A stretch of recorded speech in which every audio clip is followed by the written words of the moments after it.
Rest in peace to the gray Nike tech. If your For You page looks anything like mine, you may have noticed that the Ralph Lauren quarter zips is replacing the iconic gray Nike tech. We are watching a massive cultural shift in real time. The YN, or young archetype, is being traded for the YG, or the young gentleman. But pause, do not mistake this for a seasonal change. From a sociological perspective, this is a full-blown rebranding of masculinity. We are moving away from the aesthetics of the hustle and towards a visual performance of stability. Think about the psychology here. In a post-pandemic economy that feels shaky and a social landscape that remains hostile to Black men, the quarter zip isn't just a sweater. It's a toolkit for code switching. It signals upward mobility and the old money safety. It is effectively a survival tactic tailored in cotton. Every movement needs a patient zero, and for the YG era, it is Jason Jafami when he hopped on TikTok and said, "We don't do Nike tech, we don't do coffee. It's straight quarter zips and matcha here." He wasn't just trying to give styling tips. He was drawing a hard line in the sand. He categorized the Nike tech as a symbol of the struggle, the matcha and the quarter zip as performative rejections of that struggle. And if you think that this is just internet discourse, look at the receipts. We are watching a meme metabolized as a legitimate economic force. Since mid-2024, quarter zip sales among Gen Z men are up 25%. Searches are up over 2,000%. The internet joke has become a market reality. But this didn't happen out of nowhere. It is perfectly timed with the TikTok sound that was popularized last summer. "I'm looking for a man in finance," "Trunks Fund," 6'5", "Blue Eyes." The quarter zip has evolved from a single garment into a powerful cultural signifier.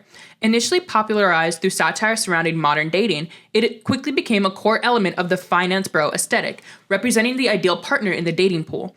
This transformation was solidified by the Young Gentleman movement this year, which adopted the quarter zip as part of its uniform.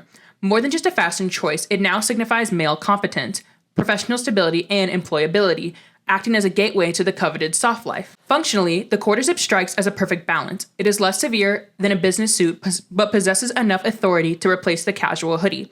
It enables the wearer to project the persona of the young gentleman, emotionally regulated, well-networked, and hyper-focused on career success, standing in clear opposition to the wearer of casual athletic gear like the Nike tech. This video is all about the quarter zip trend, but we're going to go way deeper than just fashion.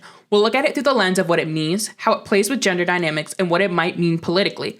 I'm going to argue that the quarter zip trend is a complicated conversation about race, money, and just trying to stay safe. It's a tricky piece of clothing for young Black men as it allows them to navigate a world that watches them closely. And at the same time, it's a costume of promise they wear when they're looking to date.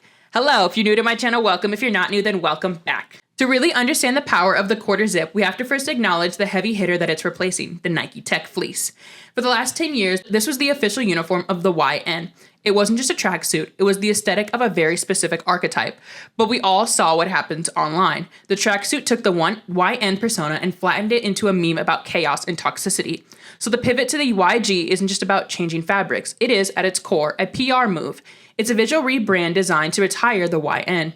It's honestly a night and day difference. The Nike tech was all about the streets and survival, and the colors often matched that energy too. There were a lot of blacks and grays, almost like camouflage for the city. But the YG look, it flips the script entirely. We're moving from surviving to thriving. The colors get richer. Think emerald greens, creams, and navies. It's signaling safety and stability.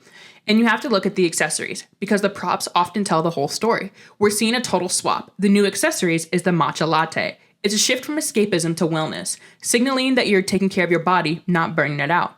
Then there are the glasses. Even if you have 20/20 vision, putting these frames on changes everything. It signals that you're intellectual and approachable, which is the complete opposite of hiding your face inside of a hoodie.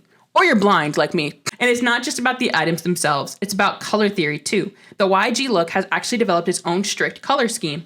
These are very intentional choices. Historically, these colors are associated with old money, academia, and country clubs. They signal a certain type of warmth and access. It creates a massive visual contrast to the grays that define the Nike tech. Critics often label this aesthetic wealth cosplay or stealth wealth. It's essentially using the wardrobe of the country club, the golf gear, the finance vets to perform a proximity to old money.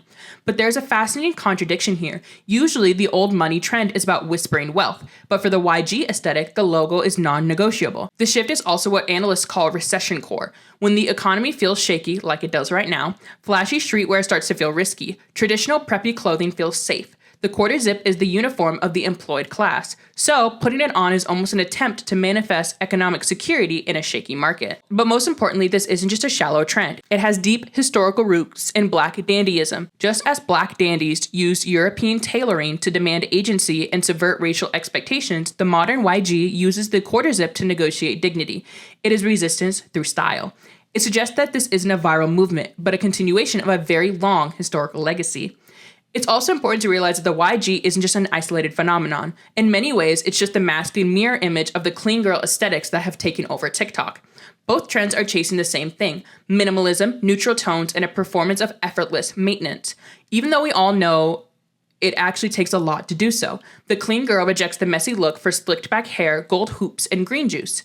The young gentleman rejects the chaos of the streets for a fresh lineup, a quarter zip, and a matcha. It's a disciplined presentation of the self. But here's the reality check regarding the economics of this. Research shows that a huge chunk of this movement is being fueled by Amazon Ross and Marshalls.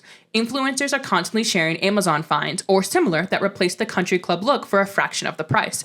This proves that this aesthetic isn't about actually having the wealth, but having the signs of wealth. But even if we dig a little deeper, there's a proximity to whiteness that functions as a strategy for both survival and dating. We've already seen the critiques of the clean girl aesthetic, how it takes cultural staples like slicked edges and gold hoops and repackages them through a lens of Eurocentric minimalism.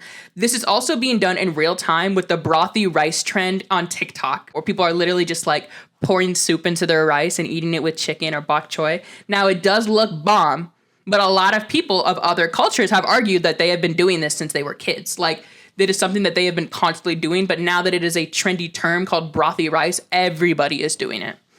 I want some brothy rice, I'm not even gonna lie to y'all. The quarter zip trend creates a similar idea. It pushes Black men towards a preppy aesthetic that was historically designed to exclude them. And you can't separate this from the soft life discourse that is dominating Black women's spaces right now. The soft life is a rejection of the strong Black woman trope. It advocates for ease, luxury, and being taken care of. But here's the trap. To achieve the soft life, Black women are encouraged to date up to secure a partner who can fund that lifestyle. Men are reading the room. They know that the requirements have changed. The adoption of the quarter zip is a direct response to this pressure. By putting on the uniform of the provider class, they are signaling that they can offer this lifestyle, regardless of their actual financial realities. In this context, the quarter zip isn't just a sweater, it's a promise of no struggle love. And honestly, you can't tell this story without naming the elephant in the room, Shera 7, the creator of a phrase and concept called sprinkle sprinkle. Her influence on this dynamic is massive. Her entire platform is built on advising women to date for financial utility, prioritizing men who pay the bills and ruthlessly avoid dusties, or men who want those 50-50 relationships. The quarter zip trend is basically a direct masculine adaptation to this pressure. If women are sprinkling their way towards finance bros, young men are realizing that they need to shift into finance bros just to remain viable candidates, even if it's just by wearing the quarter zips as costumes. The algorithm sees it too. Research shows that tags have explicitly linked Shera 7 directly to quarter zips. It has created a fascinating loop. Men are dressing to appease those who believe in Shera 7's philosophy, even if they may mock it in private.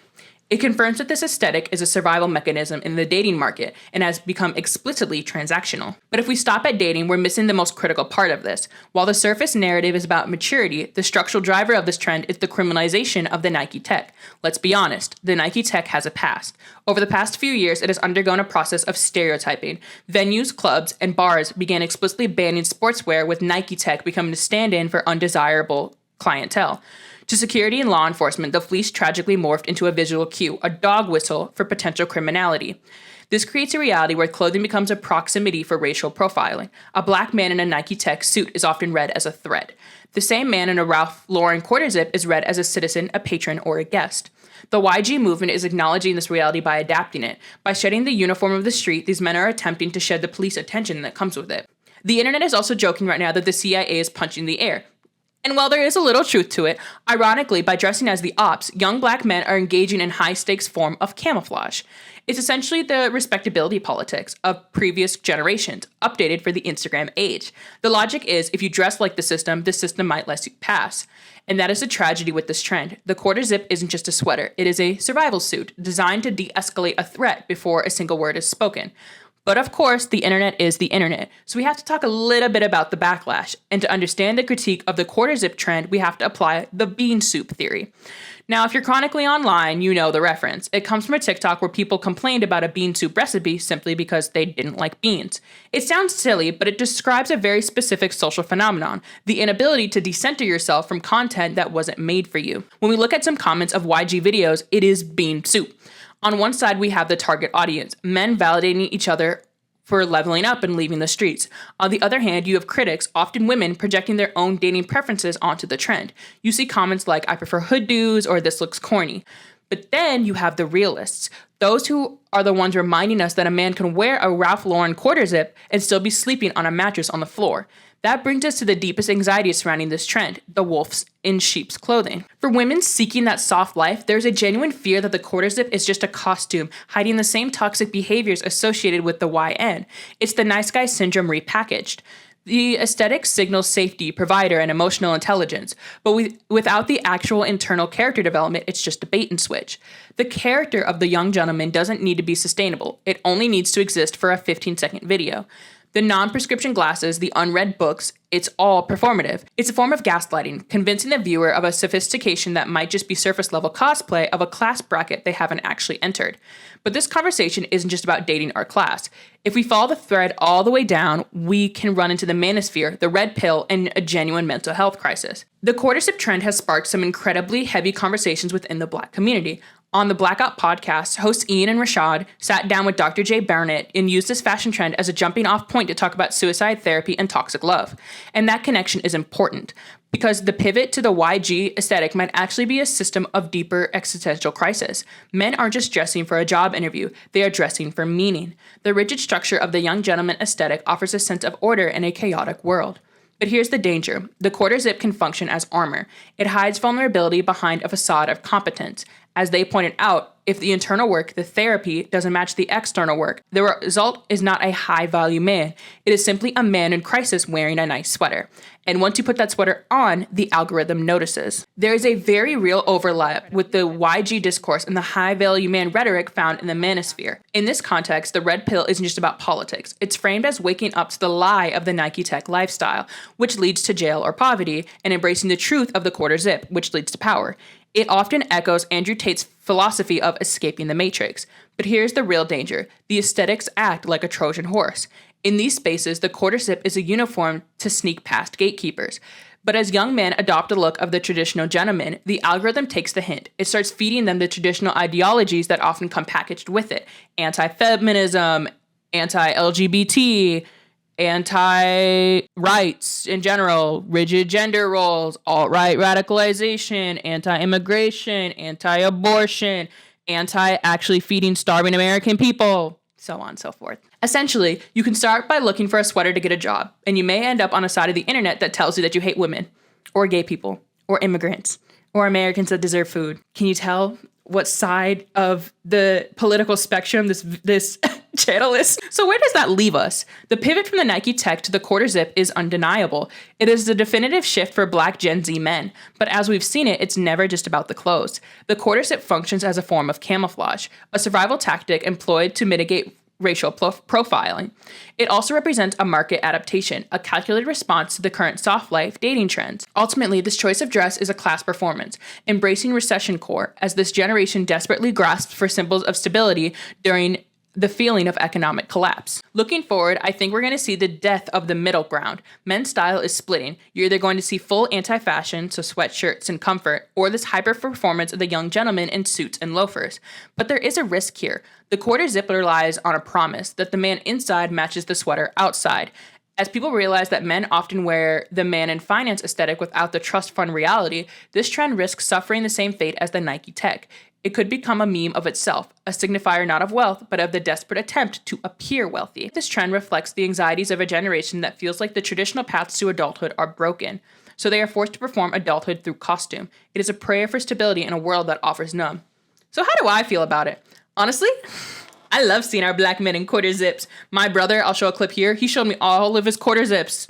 I was so proud of my younger brother, but I don't want it to just be surface level. We live in a society where women are being extremely forward about what they want, not just financially, but intellectually and politically. In this world, your values matter. Intelligence is currency. There is a genuine desire for partners who are tapped in, who read, who understand the world around them. The quarter self signals that intellectual, safe archetype that is incredibly attractive right now. But that is exactly why the work needs to be done. You can't just cosplay competence. If the outfit is supposed to represent emotional intelligence and stability, then the inside has to match. It can't just be a fashion trend or a survival strategy to avoid the police. And it certainly can't be a trap just to attract women. Because eventually you have to take the sweater off and you have to actually engage. If you dress like you go to therapy, I want you to actually go to therapy. If you dress like you read, I want you to actually read. I want the trend to evolve into something real. I want the internal growth to catch up with the external rebranding, just so that we aren't performing gentlemen, but we are actually able to begin healing. One matcha latte at a time. Thank you guys for watching. Before I head up, I know I usually do deep dives into musicals. I usually do deep dives into like cringe fandom content that I'm into, but I have a background in psychology and I have a big fascination with dating and relationships. So I love doing videos like this. Or if you really like this video, I also did a video on the is having a boyfriend embarrassing article. So go ahead and check that one out too. This channel is open to all of it. If there's a specific trend or topic you want me to cover next, or if you're one of my best friends watching this and who was the one who really wanted me to do a video on it, and you want me to do another video on a similar trend, let me know in the comments below. I read and reply to every single comment, and I love getting the notifications about seeing you guys. As always, if you like this video, please like this video and subscribe for more. I will see you guys all on the next take. Bye-bye. Also, did we peep that the background's green? Because there's a matcha latte video in the background. I want a matcha. Real bad, actually. Oh, drop your matcha recipes in the comments, or like the best way to make a matcha at home, because I don't really want to buy it from Starbucks. So drop it in the comments for me. Okay, now I'll leave now. Bye. Mwah.